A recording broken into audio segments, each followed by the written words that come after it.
আলহামদুলিল্লাহ।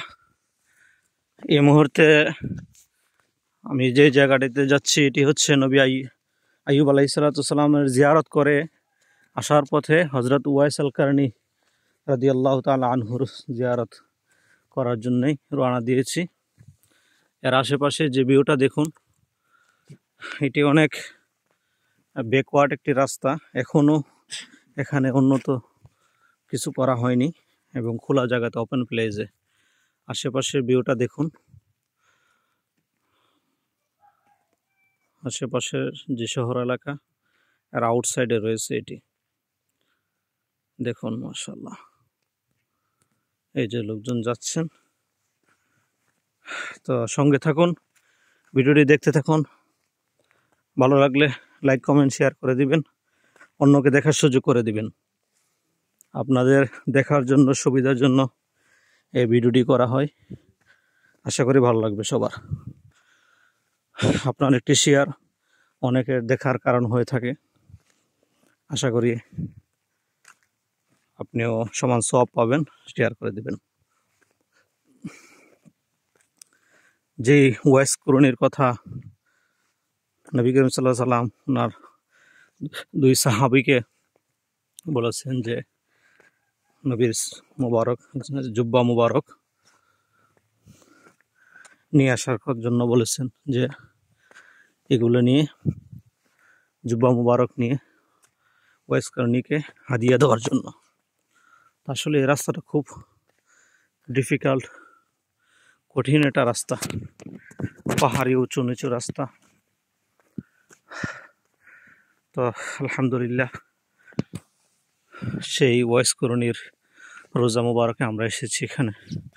ওয়াইস কুরনির ব্যাপারে যতটুকু জানি এবং আপনারা জানেন, উনি ওনার জীবদ্দশায় ওনার মা অসুস্থ থাকার কারণে নবী করিম সাল্লাল্লাহু আলাইহি সাল্লামের সাথে দেখা করতে পারেন নাই। আর নবীজিকে দেখলেই সাহাবী হিসাবে গণ্য করা হয়,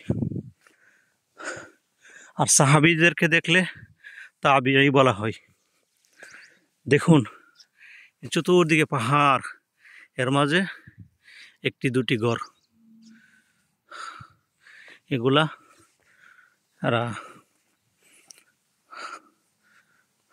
করা হয়েছে যে থাকার জন্য। আসলে হাঁপিয়ে গেছি, অনেক উঁচুতে, তো কাঁচা রাস্তা, গাড়ি যতটুকু আসছে তারপর আমরা হাইটে আসতে হয়েছে। দেখুন কত জীর্ণ শীর্ণভাবে করা হয়েছে। আফসোস, এত বড় একজন ওলির রোজা মুবারক। আসলে এই দেশে তারা ততটা গুরুত্ব সহকারে এগুলো দেখে না, বিবেচনা করে না। আলহামদুলিল্লাহ, এই যে জায়গাগুলো দেখতেছেন, এটা হচ্ছে আশেপাশে যে ভিউটা। সুবহানাল্লাহ, এই যে জায়গাগুলো দেখুন, এখানে নামাজের জন্য একটি নামাজ পড়ার জন্য ছোট্ট একটি ব্যবস্থা করা হয়েছে। আর এটি হচ্ছে সেই জায়গা, যে জায়গাটিতে শুয়ে আছেন হযরত উওয়াইস আল কারনী রাদিয়াল্লাহু তাআলা আনহু। আলহামদুলিল্লাহ, আমার আসলে শরীরে রোম দাঁড়িয়ে যাচ্ছে এই সমস্ত জায়গাতে আসতে পেরে। কত কষ্টের পরে আসলাম। আলহামদুলিল্লাহ, এটি হচ্ছে সেই জায়গা। সুবহানাল্লাহ, তারা জান্নাতি মানুষ। আল্লাহ তাআলা তাদেরকে দুনিয়াতে কত ইজ্জত সম্মান দিয়েছেন, আর ওই সমস্ত জায়গাগুলোতে এরকম করে রেখা আছে। আর যে পাথরগুলো দেখতেছেন, এগুলো দেওয়া হয়েছে এই জন্য যাতে এখানে কাপড়গুলো উড়ে না যায়। পাহাড়ের উপরে প্রচুর বাতাস থাকে। এখানে লেখা আছে দারিহ ওয়াইস আল কারনী, যে দেখতেছেন দারিহ ওয়াইস আল কারনী, দারিহ ওলি মুহাম্মদ ওয়াইস আল কারনী লেখা আছে। আলহামদুলিল্লাহ, নাবের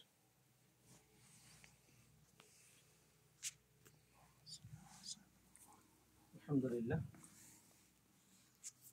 আমি এই মুহূর্তে যে জায়গাটিতে আছি এটি হচ্ছে নবী সরি, তাবিঈ, উনি সাহাবী নন, তাবিঈ। সাহাবীকে যারা দেখছেন তারা হচ্ছে তাবিঈ।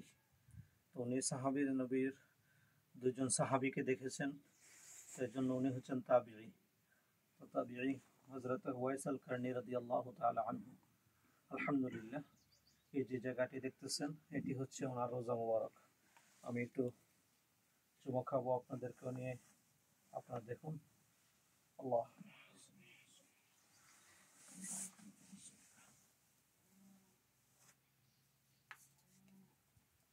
আলহামদুলিল্লাহ।